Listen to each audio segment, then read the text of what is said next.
Assalamualaikum warahmatullahi wabarakatuh. Apa kabar Anda semua? Semoga semuanya dalam keadaan sehat. Baiklah, hari ini kita akan belajar tematik pada tema 7, subtema 1, pembelajaran 1, 2, 3, 4, 5, dan 6. Subtema 1, peristiwa kebangsaan masa penjajah. Untuk yang pertama kita belajar materi IPA. Jamu adalah salah satu tanaman rempah-rempah. Proses pengeringan jamu ialah yang melibatkan kalor atau tenaga panas yang dapat diteruskan atau diterima oleh satu benda ke benda lain secara hantaran, yaitu konduksi, penyiaran radiasi, dan aliran konveksi.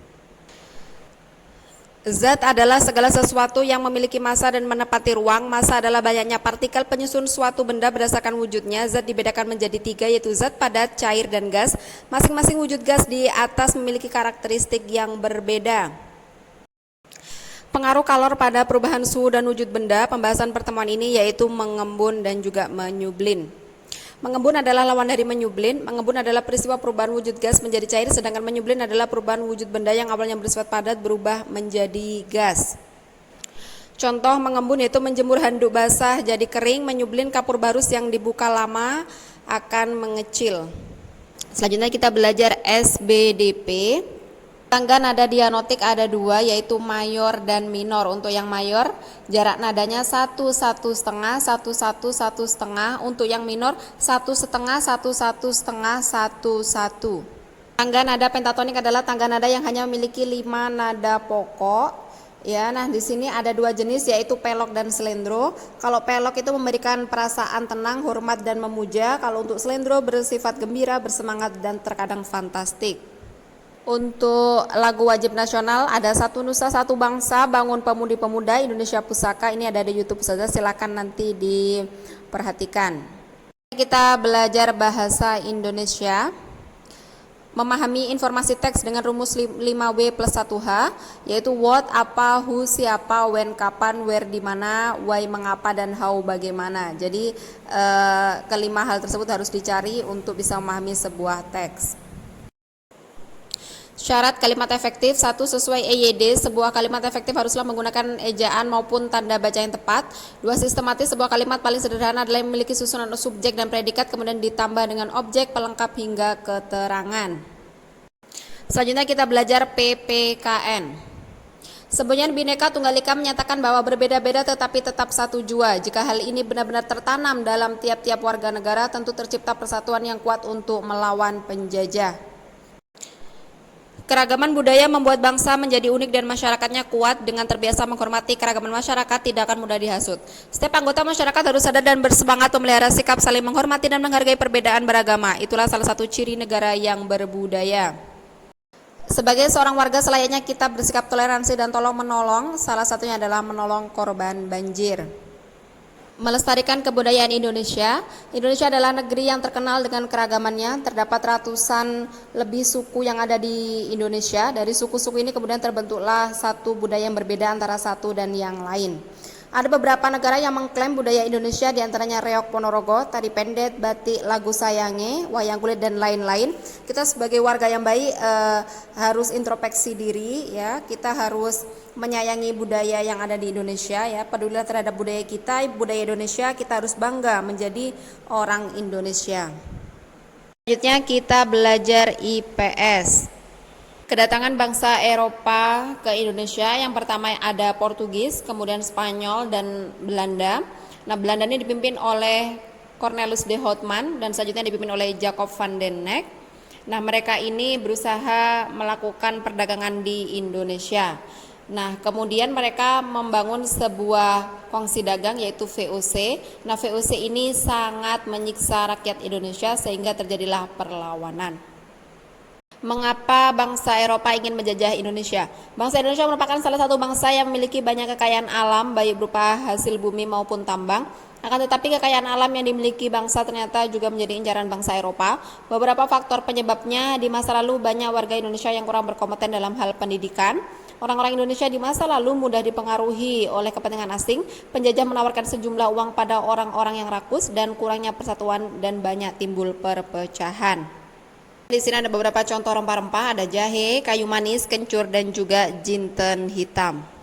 Pengaruh luar negeri untuk menjajah yaitu pencarian rempah-rempah, penjelajahan samudra yaitu gold, keinginan mencari kekayaan, gospel menyebarkan agama, dan juga glory memperoleh kejayaan, dan juga kemajuan iptek atau ilmu pengetahuan dan juga teknologi. Pada tanggal 31 Desember 1799 VOC dibubarkan.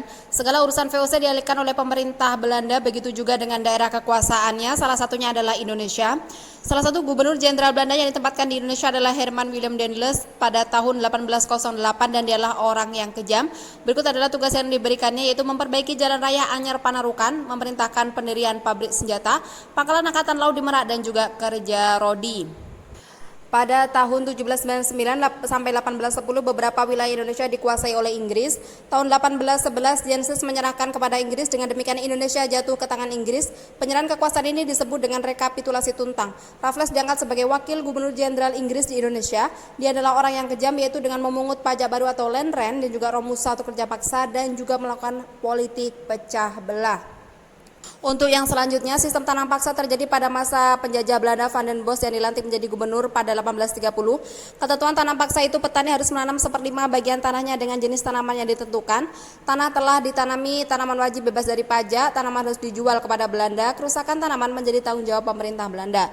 Dalam pelaksanaannya, sistem tanam paksa lebih menitik beratkan kepada rakyat. Penyimpangan itu adalah tanah yang harus ditanam lebih dari setengah bagian. Petani bekerja setengah tahun dengan melakukan penanaman. Pajak harus tetap dibayarkan, dan juga tanaman yang rusak menjadi tanggungan petani.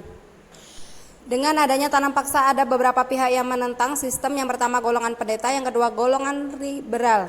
Yang pertama ada Douwes Dekker, yaitu pengarang buku Max Havelaar, dengan mengusulkan langkah membalas budi bangsa Indonesia dengan memberikan pendidikan, membangun saluran irigasi, dan memindahkan penduduk dari daerah padat ke jarang.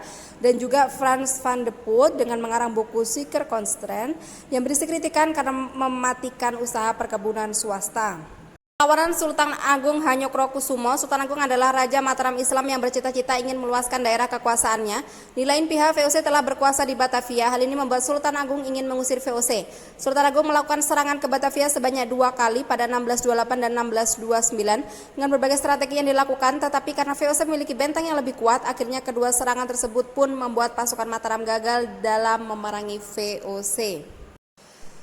Pergerakan nasional adalah bentuk perlawanan bangsa Indonesia terhadap kaum penjajah yang tidak menggunakan kekuatan bersenjata, tetapi menggunakan organisasi yang bergerak di bidang sosial budaya, ekonomi, dan politik. Ada beberapa faktor eksternal dan juga internal. Lini masa pergerakan nasional di Indonesia sampai dengan proklamasi kemerdekaan sebagai berikut. Masa pembentukan 1908 sampai 1929, masa radikal atau non-koperasi 1920 sampai 1930, masa krisis pergerakan 1930 sampai 1635, masa moderat atau koperasi 1935 sampai 1942, masa penjajah Jepang 1942 sampai 1945, dan masa proklamasi kemerdekaan 17 Agustus 1945. Sumpah Pemuda sebagai salah satu pergerakan nasional Indonesia. Organisasi pergerakan nasional antara lain Budi Utomo, Serikat Dagang Islam, Indise Party, dan Partai Nasional Indonesia. Sumpah Pemuda terjadi pada 28 Oktober 1928. Sebelumnya ada 2 kali Kongres Pemuda 1 dan Kongres Pemuda 2. Isi Sumpah Pemuda ada 3. Dalam kongres ini diperkenalkan lagu kebangsaan Indonesia Raya karya W.R. Supratman dan pengibaran Sangsaka Merah Putih. Kongres Perempuan Indonesia merupakan salah satu gerakan yang diadakan oleh kaum perempuan pada 1928 sampai 1641 dalam upaya membantu memperjuangkan kemerdekaan Indonesia sekaligus untuk memperjuangkan hak-hak perempuan dan diskriminasi. Untuk selanjutnya di sini tugas ya, praktek menyanyikan salah satu lagu Satu Nusa Satu Bangsa, Bangun Pemudi-Pemuda atau Indonesia Pusaka, dikirim voice note atau video. Dan selanjutnya mengerjakan soal latihan akhir subtema 1 halaman 47 sampai 49 bagian A saja. Baiklah Anda semua, demikian untuk pembelajaran kali ini. Tetap semangat belajar, jaga kesehatan, dan Ustazah akhiri. Wassalamualaikum warahmatullahi wabarakatuh.